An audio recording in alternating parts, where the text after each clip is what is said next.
Sejauh mana implementasi kurikulum Merdeka ini di wilayah Kalimantan Utara, Pak? Implementasi kurikulum Merdeka kalau di tahun pertama atau tahun yang kemarin itu di mana satuan pendidikan itu sejumlah 500.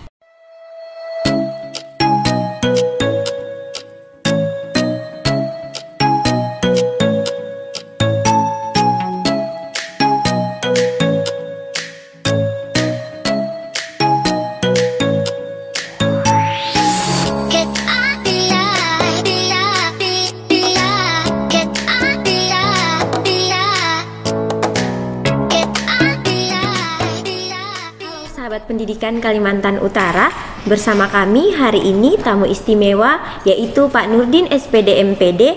Beliau adalah Kasubag Umum BPMP Kalimantan Utara.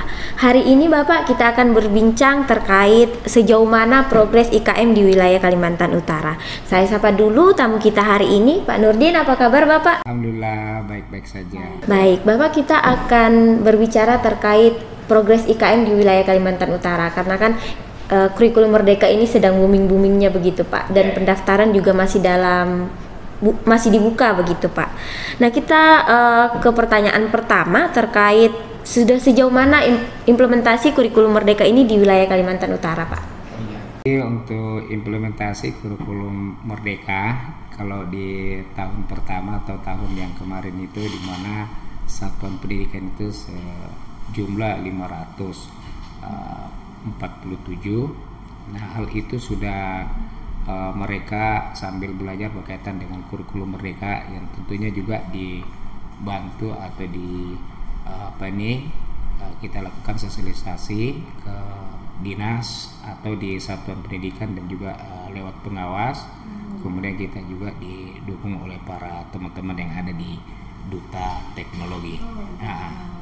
Jadi alhamdulillah mereka sudah memahaminya, walaupun memang ada sih sebagian yang masih ini belum memahaminya, tetapi selalu kita komunikasi dengan mereka berkaitan dengan kurikulum Merdeka apa sih yang belum dipahami. Nah, saya kira itu kita lakukan pendampingan ke mereka. Baik, sudah ada langkah yang dilakukan juga Bapak ya. Langkah untuk dari BPMP sendiri Pak, langkah apa sih dilakukan untuk mendorong agar satuan pendidikan ini mau mendaftar IKM? Ya, jadi langkah-langkah kita yang lakukan itu pertama kita tentunya kita kaitkan juga dengan rencana kegiatan kita di BPMP. Ya, jadi ada juga yang berkaitan dengan kurikulum Merdeka. Kemudian yang kedua, kita juga selalu melakukan advokasi dan sosialisasi kepada pemerintah daerah, dalam hal ini dinas. Kemudian yang ketiga, kita juga melakukan pendampingan secara luring dan daring ke satuan pendidikan, dan juga ke dinas, sehingga hal-hal ini juga mereka memahami bagaimana kurikulum Merdeka itu, karena sudah di dalam platform Merdeka Mengajar juga. Tinggal itu sebenarnya memotivasi teman-teman yang ada di satuan pendidikan, dan saya kira juga dibantu oleh para komunitas belajar yang ada di Kaltara itu. Belajar. Ya, alhamdulillah. Untuk satuan pendidikan sendiri, Bapak mungkin bisa mengutarakan sebagai Kasubag Umum BPMP Kalimantan Utara ini, mengapa sih satuan pendidikan itu harus mendaftar kurikulum Merdeka, Pak? Ya, jadi sebenarnya kurikulum Merdeka ini pada awalnya dulu kan masa di pandemi. Jadi masa pandemi itu di mana memang teman-teman di satuan pendidikan itu sangat sulit sekali dalam menerapkan kurikulum, apalagi dengan berkaitan waktu masa pandemi itu tatap muka saja kan tidak bisa. Nah, untuk menyederhanakan di satuan pendidikan itu, ya jadi pemerintah pusat membuat kebijakan yang perlu dengan adanya kurikulum Merdeka ini, artinya ada penyederhanaan tentang kurikulum Merdeka itu, ya sehingga teman-teman yang ada di satuan pendidikan itu tidak terbebani dengan berbagai macam hal, terutama berkaitan dengan administrasi dan lain sebagainya. Kemudian yang kedua, sebenarnya bahwa kurikulum Merdeka ini atau implementasi kurikulum Merdeka kan juga tahun 2020 kan ada namanya program sekolah penggerak. Nah, kebetulan program sekolah penggerak ini untuk di Kaltara kan terbatas, sangat terbatas sekali. Nah, untuk teman-teman yang tidak masuk dalam program sekolah penggerak itu, untuk memahami atau mengimplementasikan di suatu pendidikan, maka ada keran dibuka namanya implementasi kurikulum merdeka oleh pusat. Nah, sehingga baik yang program sekolah penggerak maupun yang tidak masuk bisa juga memahami atau mengimplementasikan kurikulum merdeka itu di satuan pendidikan. Dengan cara itulah sehingga pada waktu itu memang tidak ada batasnya, siapapun satuan pendidikan apapun ya bisa mendaftar berkaitan dengan kurikulum merdeka itu.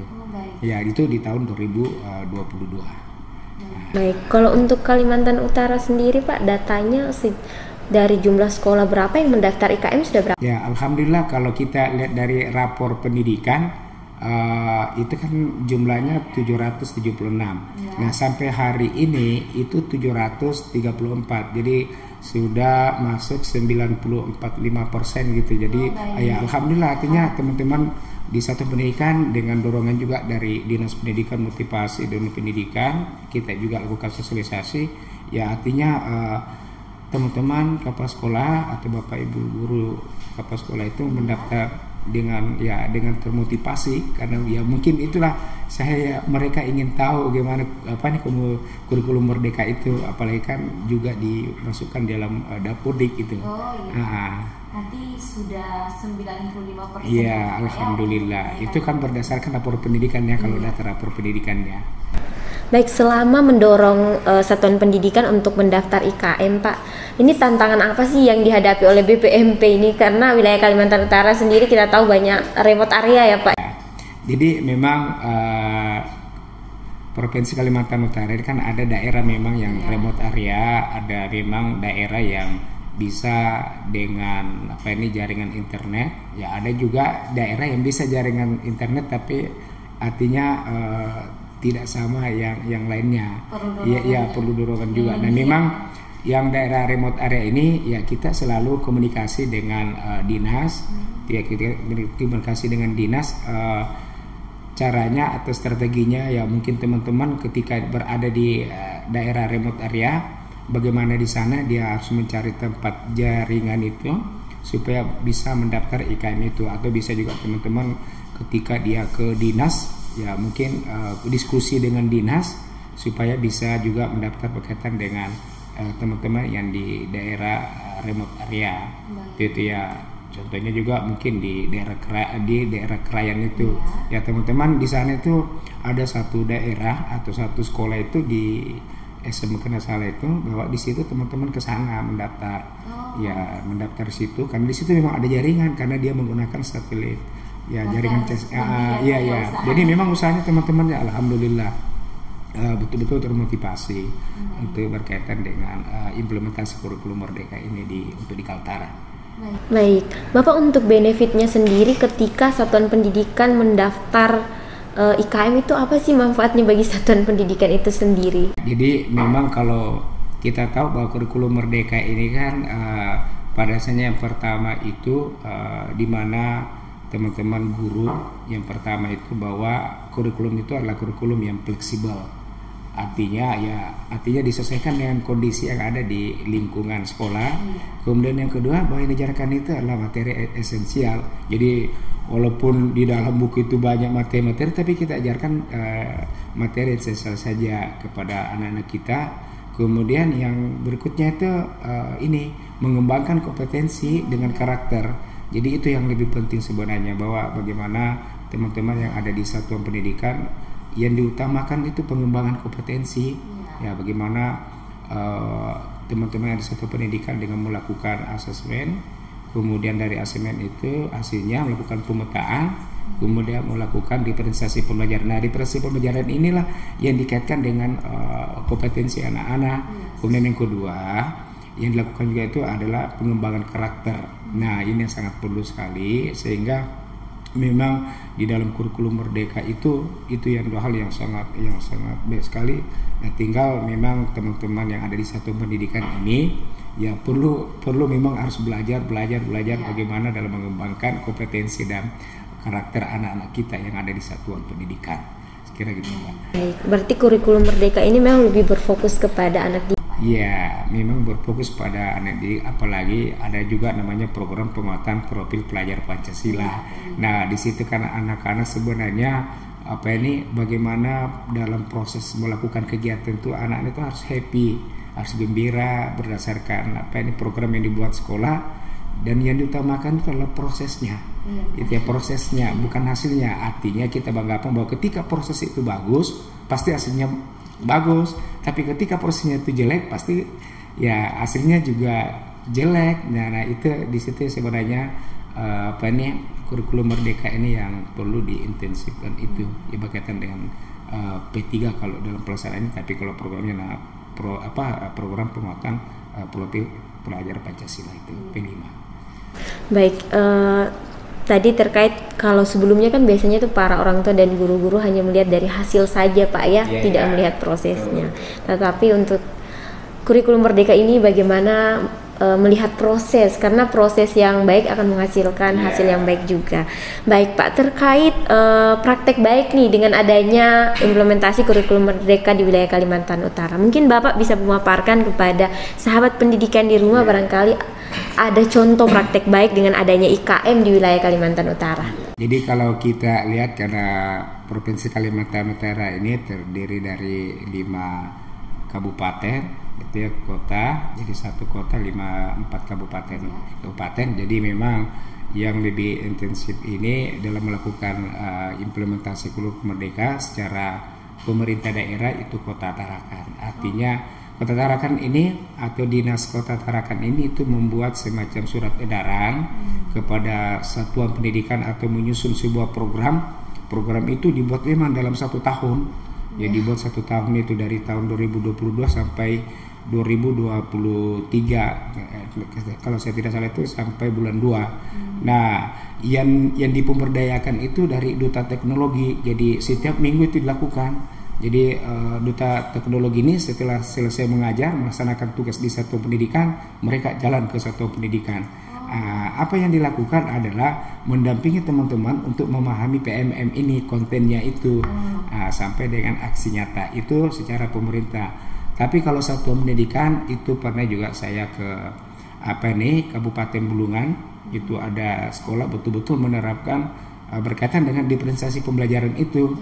Nah, artinya selama ini bahwa proses pembelajaran itu diperlakukan sama saja. Itu selama ini. Tapi karena dengan adanya kurikulum Merdeka ini, ternyata ada diferensiasi pembelajaran. Seperti apa? Ya tentunya dari hasil asesmen itu. Jadi dia memetakan dulu siswa yang mampu dengan siswa yang tidak mampu. Ya, apalagi siswanya ini adalah memiliki memang disabilitas itu. Nah, kadang-kadang gurunya ini sangat kesulitan, bahkan menganggap bahwa ini anak tidak bisa membaca. Itu ada di Tanjung Selor di SD 013 anda salah itu. Nah, apa yang dilakukan oleh kepala sekolah? Jadi komunikasi dengan guru, kemudian anaknya itu tiap pagi ikut belajar dengan kepala sekolah. Jadi dia tidak ikut dengan gurunya. Jadi kepala sekolahnya yang melakukan bimbingan. Iya. Jadi tiap pagi itu dipanggil, kemudian diajari bagaimana caranya anak menghadapi anak seperti ini. Jadi dia tidak langsung melakukan pembelajaran. Diajak dulu main, bercerita. Setelah mereka senang baru masuk dalam konten pembelajaran itu. Nah, alhamdulillah dari ceritanya itu 2 bulan itu anak-anak bisa memahaminya apa yang diharapkan oleh guru itu. Dia bisa membaca, bisa menghitung. Padahal ini anak-anak yang kalau menurut gurunya itu tidak bisa, tapi alhamdulillah bisa.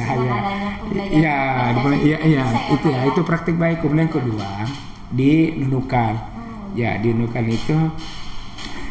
itu berkaitan dengan di SMA 1 Sebatik, tidak salah itu Adiatman itu melakukan proses pembelajarannya berkaitan dengan kurikulum Merdeka ini, itu melakukan pembelajaran di luar dari sekolah. Jadi dia itu melakukan pembelajaran menyatu dengan alam. Jadi anak-anak dibawa ke alam melakukan proses pembelajaran di sana. Ya, jadi anak-anak senang, artinya materi ini masuk di otaknya, di pemikirannya, dia bisa memahaminya, juga anak-anak memahami dengan kondisi alam yang dihadapi ketika proses pembelajaran. Nah, ini praktik-praktik baik. Ya, saya kira masih banyak praktik baik yang ada di Kaltara ini. Baik sahabat pendidikan, ternyata begitu banyak praktek baik teman-teman guru atau pemerintah kota di wilayah Kalimantan Utara dengan adanya kurikulum Merdeka ini. Pak, ini untuk pertanyaan terakhir nih Pak, apabila sahabat pendidikan, guru atau kepala sekolah menyaksikan podcast ini, barangkali ada motivasi yang ingin diberikan Pak agar mau mendaftar IKM. Ya, jadi saya kira kurikulum Merdeka ini sebuah bentuk kurikulum yang sudah kami jelaskan tadi, yang mana guru itu diajak tidak bergelut dengan administrasi, tetapi lebih bertujuan kepada peserta didik. Kemudian yang kedua, bahwa sebenarnya kurikulum Merdeka ini tentunya berpihak kepada anak-anak kita.